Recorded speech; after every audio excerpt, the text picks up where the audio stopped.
from the Post-Millennial. Breaking, Joe Biden approval rating hits all-time low of 37.4%. It's a sad day indeed for Joe.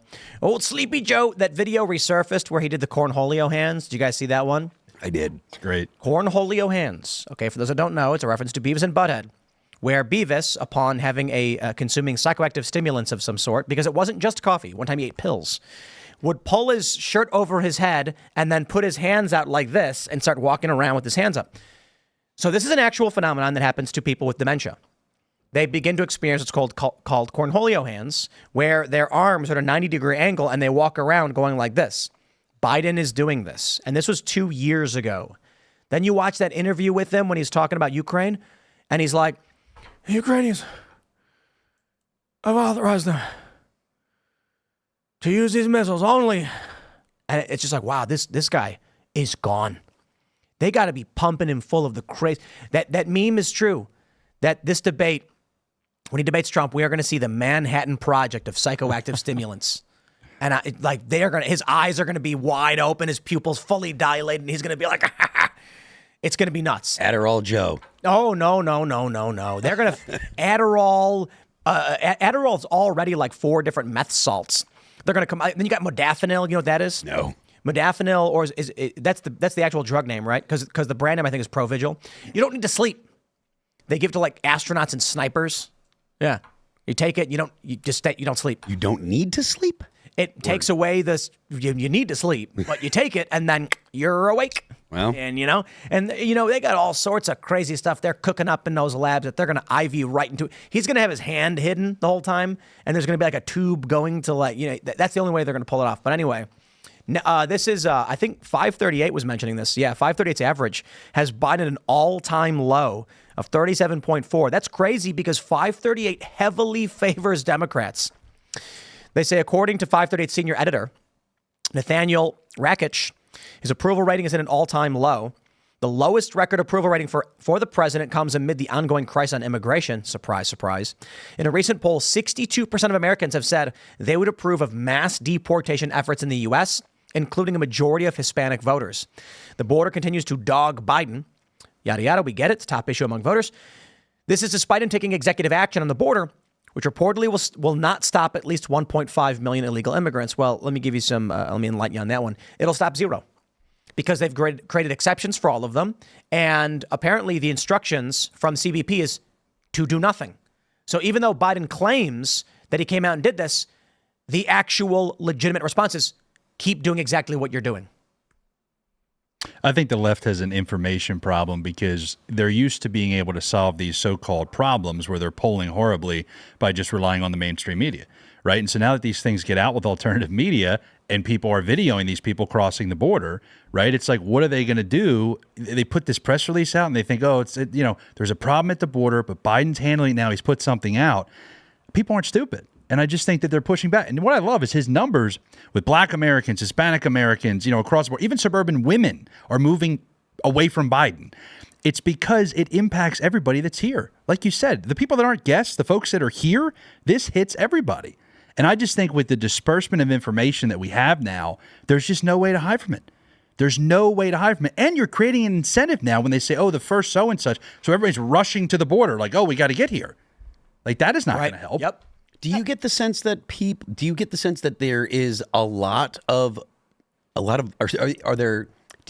that there are still a realistic or reasonable amount of movable votes, people that will actually change? I do. I don't think it's what people think in terms of swing voters. I think what has happened is I think there are a lot of people that reluctantly voted for Biden. There's people that reluctantly voted for Trump. I mean, we don't think of it that way. But I think in some of these blue-collar areas, a state like West Virginia, right? Philly suburbs, Western PA, a lot of these old-school Democrats that, Obama almost broke them, but they still, hey, I'm in a working-class Democrat family. I grew up Democrat. We're Democrats. Then Trump came along, and they were thinking about it, right? And I just think now, you talk about his mental acuity. I don't think in the last 6 months it has been the same deterioration. I think it is just off the charts. And I really think that this first debate is going to be the final straw. His approval rating is going to go to 1. Could you imagine if, like, he walks out there with the cornholio hands and his eyes squinted, and then all of a sudden his back just straightens out, his hands come down, his eyes open wide, and he says, I'm here to debate Donald Trump and save this country from this man. And it's just pure, articulate genius. That would be, what are the odds on that? When for $1 bet you win $1 million?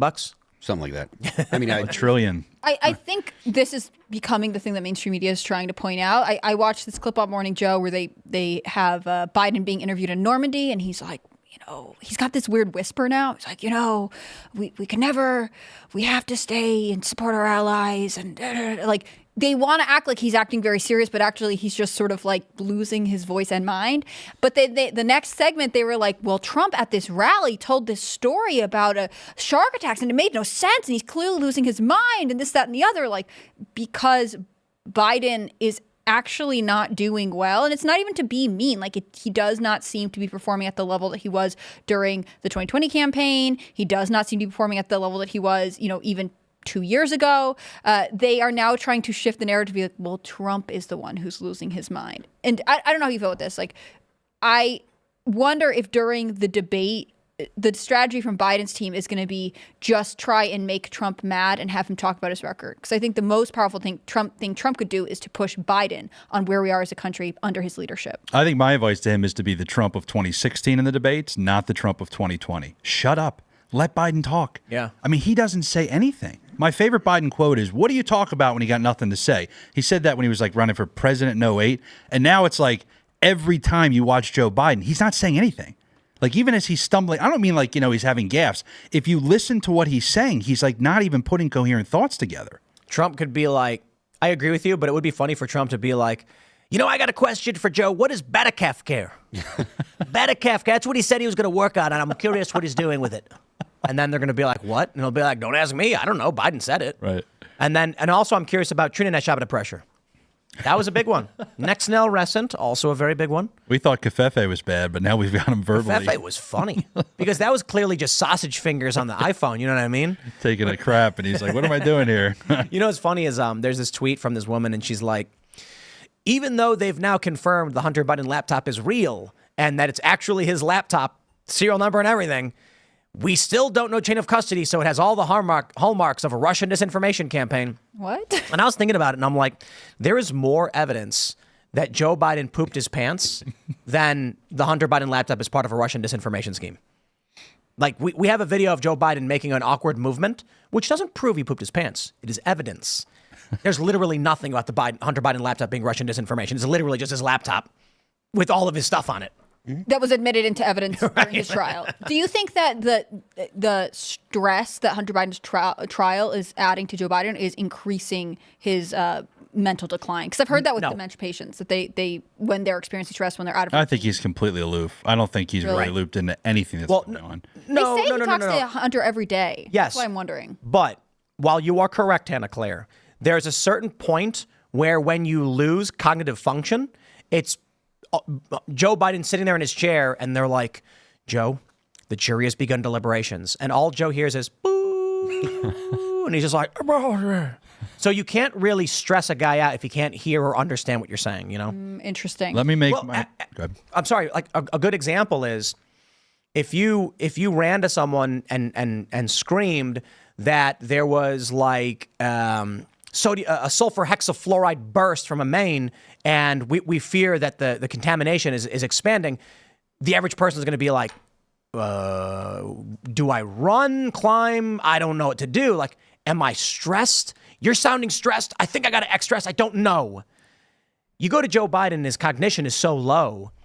It's just you can't stress him out unless he gets ice cream out of his hand. That's what would happen. If he's got an ice cream in his hand, you take it from him, and then you're really driving him into the gutter. Yeah, my prediction, I'll make it here on your show. I think he craps his pants at the debate, and they use that, maybe not literally, but I think they use this debate as the reason to get him off the ticket. Now, he's going to have tons of legal problems, with who is the Democrat, how do they get ballot access, et cetera. But I'm telling you right now, guess what? Guess who does well in the courts? Democrats, right? Okay, I think they will push this, and I don't think he's going to be, I hope he's the guy, for the record. I hope he's on the ballot. You're supportive of Joe Biden being the Democrat nominee? I do not think he will be. So I was talking about this last year. This scenario where Joe Biden is doing a rally in California, and he's like, "Yeah, we're gonna bring America back," and And then he just grips his chest, keels over. Gavin Newsom throws off his jacket, rolls his sleeves up, starts doing chest compressions, saves the president's life. He was having an episode, they call it. It wasn't a heart attack. It was a cardiac episode. And Joe Biden then, incapacitated, says, Gavin Newsom, what a good guy. He goes on this press tour where they're like, you saved the president's life. And that's how they get in Gavin Newsom, right? Kamala Harris comes in as acting president, but says she does not want to run again. She's not seeking, I cannot campaign because I'm here to help this country as acting president, as my duty, and I will hand the torch off to someone else. What if at the debate, the same thing happens with Joe, but it's Donald Trump who throws his jacket off, saves Joe Biden's life, and they're like, Donald Trump just saved the president. Well, it reminds me of this argument that everyone is saying he should pardon Hunter. Like if Hunter Biden's convicted, Donald Trump should pardon him. Yes. It'd be really fascinating. Just as I have said in the beginning, I think Biden's best political move would have been to pardon Trump on the things he could. And when people say, oh, well, the state issues, like, all right, we'll talk to the governors in those states that are part of your... I just think it's such an easy political move. What are they going to do? They put Trump in prison for a couple months? I mean, is that the best thing they're going to get out of it? Why wouldn't you take the political points as Biden and just pardon the guy? I mean, I think he gets 2 or 3 points from doing that. I think those people I'm talking about would be like, man, like it's way too late now. But I just think it was one of the biggest missed You opportunities. think he nets They'd 2 say or he's 3 very points? magnanimous. They would say he's magnanimous. Do you think he nets 2 or 3 points? I think Biden gets back some people. I think it's a political win for him if he was to come out and do this. Now he's 8 months too late. My dude. Have you looked at what the left behaves like nowadays? If he pardoned Trump, if Biden pardoned Trump, I think that would probably be the thing that would get him ousted the most quickly. Like, but the Democrats would be like, you did what? I do. You're like, see ya. I felt like when he campaigned in 2020, he was sort of signaling that he was going to be a one-term president, that he was sort of the last of the old guard of Democrats, and he was ready to usher in this new era of Democrat leadership. Like, I felt like he signaled that way. And so I think if he really honestly had only been planning to serve 4 years, he could have pardoned him, and then, Democrats collectively would have won points, but it would go against the narrative that everything Donald Trump does is so bad. We must take desperate steps to stop him before he, ends the world or whatever they think Donald Trump is going to do. It would have been interesting, but I think he only would have done it if he wasn't running for re-election. You think that he would have? I think he only would have pardoned Trump if he wanted to be a one-term president. Oh, I don't think that. I think that's a. I mean, I think it's a silly notion. I honestly think the Democrats are far too aggressive and far too believing of, like, they're drinking their own Kool-Aid. Like, they believe Donald Trump is a threat. So Yeah, a lot of people are suggesting jail time is the goal. There's a bunch of pundits that are popping up in news articles saying for the crimes that Donald Trump is convicted, you have to have jail time.